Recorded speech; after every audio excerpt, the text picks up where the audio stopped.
Hi everyone and welcome to Danka Praktik.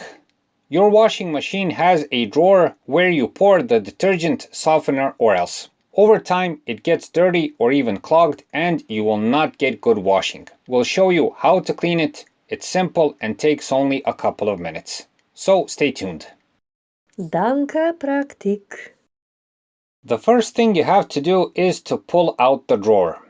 You do this by pressing the little plastic hinge at the top back part of the door. So press the hinge and pull out the drawer. If you have a similar drawer to the one we're showing you, you can take off some parts for easier and better cleaning. In this case, we took off the plastic limiter. The drawer will probably be full of greasy residue or even a scale buildup.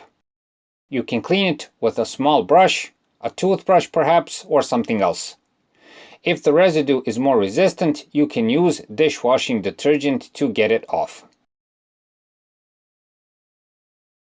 Also, some drawers like this one have a small plastic regulator for what kind of detergent you're using. You can make a setting for either liquid or powder detergent.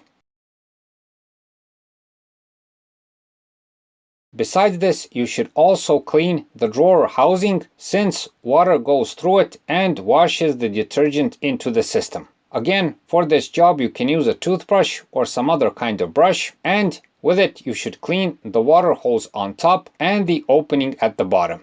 You can also use a cloth for this job. Once you're finished, slide the drawer back into place. Just make sure that you align it with the drawer guides on both sides. So as you've seen, a very easy job. You should do this every couple of months. This way you'll avoid clogs, filth and scale buildup. But even more important, the laundry will be well washed and cleaned. That's it for this time. We hope the video helps. Please like and subscribe. It's a huge help for what we're doing. Thanks for watching and thanks for your time.